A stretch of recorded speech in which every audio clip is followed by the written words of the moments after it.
안녕하세요, 반갑습니다. 트리코판입니다. 헝가리 수도 부다페스트에서 인사드립니다. 부다페스트, 중부 유럽의 야경 유명한 도시. 근데 프라하랑은 또 다른 매력이 있는, 참고로 그 유명한 영화 그랜드 부다페스트 호텔은 부다페스트를 배경으로 한 영화가 아닙니다. 하지만 이번 비디오의 주제는 야경이나 영화가 아니라 중국입니다. 저는 중국이 이 멀리 떨어진 유럽 헝가리에 침투하면서 어떤 갈등이 일어나고 있나를 이번 비디오에서 알아볼 거예요. 여기는 옥토곤이라는 부다페스트의 핵심 상업지구 중 하나인데, 삼성 갤럭시 S12, S21 광고도 있고, 이런 광고도 있고, 화웨이, 롤렉스, 뱅크 오브 차이나, 이 핵심 사거리 중에 2개가 중국 관련이에요. 하지만 이런 광고판은 어느 나라에나 있는 거고요. 저는 이 도시 부다페스트에 이것보다 중국의 영향력을 훨씬 더 단적으로 나타내주는 장소가 있다고 들었습니다. 그 장소를 찾아서 저는 가볼 거예요.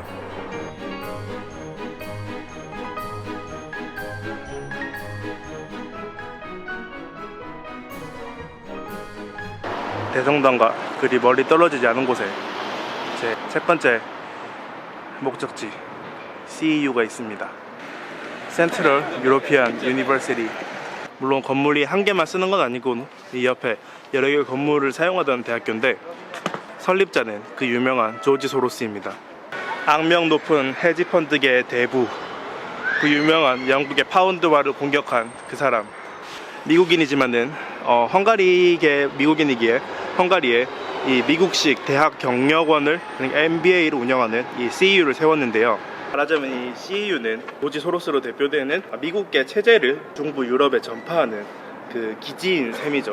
그리고 인도주의적인 노선을 바탕으로 난민을 지원하는 그런 사업도 벌였고, 근데 2008년 이후 급격하게 보수화된 헝가리의 정치 상황, 그리고 빅토르 오르반 총리는 그런 거랑 그런 미국적인 거와는 굉장히 거리감을 두는 그런 노선을 밟아왔기에, 어떻게 보면 이 CEU는 빅토르 오르반 총리 개인의 눈의 가시라고도 볼 수 있었겠습니다. 그런 어떤 미국적인 게 마음에 안 들어서 헝가리 정부가 CEU를 압박하고 결국에는 이제 메인 캠퍼스를 비엔나로 이전하게 됐다.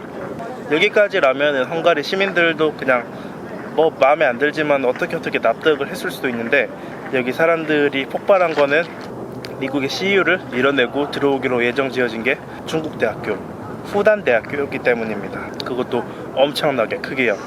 헝가리는 1대1로에 참여하기로 돼 있었던 나라니까 부지도 훨씬 넓고 비용도 엄청 많이 투자되고, 근데 공사 진행 이런 거를 헝가리에서 하는 게 아니라 또 중국 건설회사한테 맡긴다? 그럼 이 사람들이 화가 나지 않을 이유가 없죠. 다른 나라 1대1로에서 중국이 엄청나게 득본 거랑 똑같잖아요. 돈은 헝가리에서 되는데 공사는 헝가리 회사가 아니라 중국 회사가 먹는다. 또 마침 부다페스트는 도시 지역이다 보니까 농촌보다 진보적인 성향이 세서, 여기서 유럽의 우파 좌파를 우리나라 우파 좌파랑 1대1로 비교를 하는 거는 되게 적절하지 않지만은, 어떻게 표현할 방법이 조금 애매하네요. 어쨌든 야당 소속인 부다페스트 시장이 그걸 엄청나게 반대해서 일단은 사업이 중지됐다고 들었습니다. 여기서도 시위 엄청 많이 일어났고, 또 부다페스트 시장은 한술 더 떠서 여기 있는 길거리 이름을 자유홍콩길, 위구르 순교자길 이런 식으로 바꿔버리기도 하고, 지도를 보니까 그게 또 있더라고요. 실제로 참 패기가 만만치 않구나 하는 그런 느낌. 이런 일련의 사건들을 보면은 정말 하나의 큰 폭탄이 터졌을 때 그 뒤에 일어나는 연쇄적인 작용들이 진짜 정말 오래 이어지는구나 이런 생각도 들고요. 그러니까 2008년 서브프라임 모기지 사태가 터졌을 때 전 세계적으로 피해를 입지 않은 나라가 없죠. 미국부터 아시아, 유럽, 그 외 온갖 데만 나라들. 근데 또 거기서 잘 버틴 나라, 잘 못 버틴 나라가 나뉘니까, 우리나라나 일본 같은 경우에도 그나마 기초 체력이 있는 상태였으니까 어느 정도 잘 버텼단 말이에요. 근데 이제 공산주의에서 벗어난 지 한 20년 정도 돼가지고 이제 자본주의 시장 경제가 제대로 정착될랑 말랑 하는 이런 동구권 지역들에게는 그 피해가 우리나라보다 더 컸거든요. 그래서 그 전까지 어느 정도 진보적으로, 그래도 우리 EU 아니냐 이런 식으로, 같은 유럽 아니냐 이런 식으로 글로벌화되는 그런 흐름이 딱 중단돼 버리고, 이게 글로벌화, 이게 미국이 주도하는 세계화, 그런 거면 우리 안에 우리만 우리끼리 잘 먹고 살아야지. 중국은 미국이 서브프라임 모기지로 엄청나게 크게 타격을 입었을 때 세계 공장으로 기능하면서 전 세계에 자신의 영향력을 확대해갖고, 2014년 15년쯤에는 난리도 아니었잖아요. 이제 중국이 진짜로 커져가지고 미국을 확실히 능가한다, 중국의 리더십은 무엇인가, 중국의 성장 방법을 어쩌고 저쩌고 저쩌고 하는 뭐 그런 거 엄청나게 많이 나왔으니까 지금은 폭주하고 있는 모양이지만은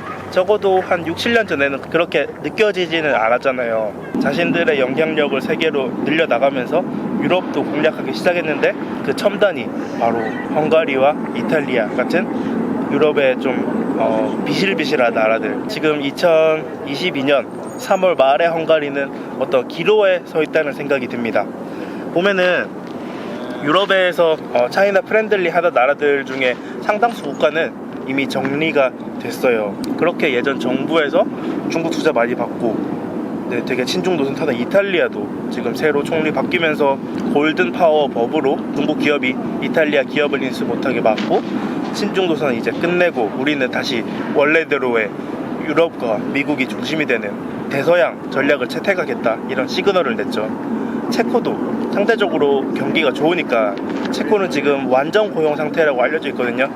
제조업이 되게 활발해가지고. 그래서 체코도 중국이랑 막 친하다가 2018년 19년쯤 해서 딱 선을 그었죠. 상원 의장이 막 기업인들이랑 의원들 데리고 대만을 방문하면서. 그에 반면 헝가리는 아직까지는 친한 모습입니다. 네, 아직까지는. 2018년에 친중 노선 타는 빅토르 오르반 총리랑 그 정권 피데스가 완전 대승을 했거든요. 도시지역인 부다페스트에서도 거의 의석의 절반 이상을 먹을 정도로, 또 18년 이후로도 많은 일이 일어났으니까 중국의 외교는 좀 더욱더 다른 나라들을 압박하기 시작하고, 자기 세력을 무작정 투사하려고 하고, 그리고 마지막 코로나, 과연 다가오는 2022년의 선거에서는 헝가리도 다른 유럽들을 따라서 중국이랑 어느 정도 선을 끊게 될지 궁금한 부분입니다. 외교가에서 빅토르 오르반 총리를 설명하면서 드는 사람들이 시진핑이라거나 푸틴이라거나 터키 에르도안이라거나 딱 이렇게 나오는 걸 보면 절대 이 사람이 쉬운 사람도 아니죠.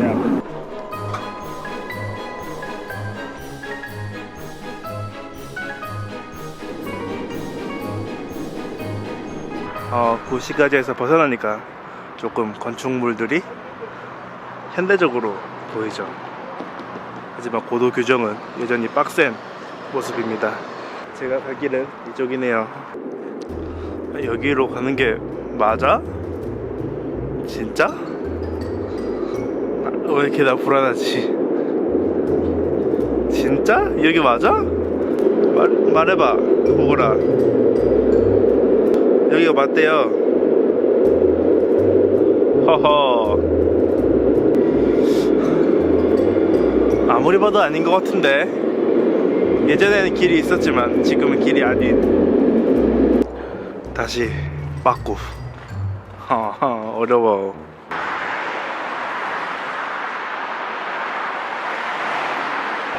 반대편으로 오니까 뭔가 길이 보이는 것 같네. 저기서 오른쪽으로 꺾어질 수 있겠죠? 부다페스트 굴다리 인터넷 최초 공개. 여기서 비디오를 찍은 사람은 막 세계 통틀어서 내가 처음일 거야. 야, 이쯤 넘어오니까 내가 알던 부다페스트랑은 완전 달라서 놀랍다. 그냥 뭐 현대도시인데 엄청나게 분위기가 황량해졌고요. 뭐 대학교 부지로 사용할 거라던 그런 논쟁에 걸맞게 엄청나게 휑한 모습입니다. 저기 뭔가 폐허 건물 같은 게 보이긴 하는데 지금 활용되고 있는 것 같지는 않고요. 그 길은 이 근처에 있다네요. 보인다. 위구르 선교자길, 그리고 자유 홍콩길. 신기하다. 사실 저는 처음에 지도에서 이 위치를 보고 보면 주변에 아무것도 없거든요. 그래서 그냥 저기 어디 구석탱이에다가 이름만 넣어두는 그런 건가 싶었는데, 알고 보니까 이 주변이 그 중국의 후단 대학교가 들어설 부지라고 하더라고요. 그러니까 그 대학교 부지로 예정된 그 근처에다가 이런 길 이름을 박아둠으로써 최대한 심기를 거슬려 보겠다. 니네 우리 이럴 수 있어, 뭐 좀 그런 느낌. 확정된 오피셜은 아니고 지나오면서 그 전철에 앉아 있었던 옆자리 사람의 의견에 따르면은 헝가리 사람이고 50대 40대 정도 되는 남자였어요. 작년까지 시위가 되게 빡세게 일어났고, 일단은 잠시 보류된 상황인데 누구도 어떻게 될지 모른다. 정부가 이미 뒤에서 몰래 딜을 하고 발표는 안 할 수도 있고 아무도 알 수가 없다. 근데 아마 다다음 달에 있는 선거 결과에 따라 달라지지 않겠느냐라는 얘기를 하더라고요. 친중 정책을 펼치던 피데스가 이런저런 문제에도 불구하고 좋은 성과를 얻으면은 그 선거 결과를 바탕으로 밀고 나갈 거고, 그러면 후단대학교 들어오는 것도 다시 지금 중단된 것처럼 보이지만은 건물이 들어서게 되겠죠. 근데 그게 아니라 만약에 야당이 승리하게 되면 지금 중단된 것처럼 흐지부지 하면서 없어질 거고. 신기합니다. 자유항공길 저기 멀리 이역만리 헝가리 땅에서.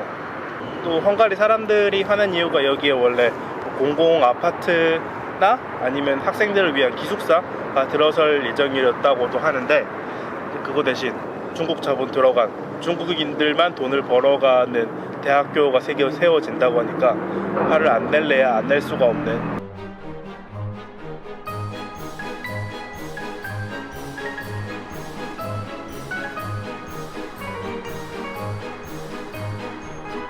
야당의 선거 포스터 중 하나, 유럽 헝가리판 푸틴을 고를 것이냐 아니면은 유럽을 선택할 것이냐, 푸틴과 오르반의 모습입니다.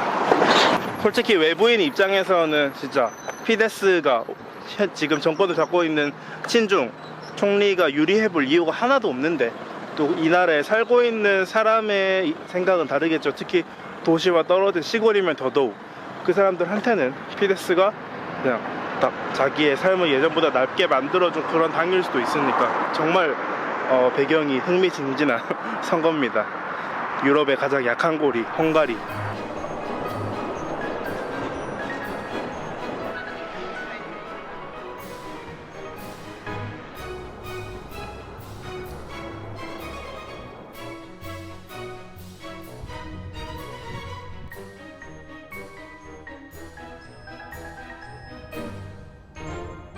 그리고 이 왕궁 옆에는 경비원들이 경비를 서고 있는 건물이 있는데, 총리 사무실은 아니고 헝가리 대통령 사무실입니다. 관제라고 해야 되겠죠. 헝가리도 이원 집정부제를 택하고 있는 나라니까.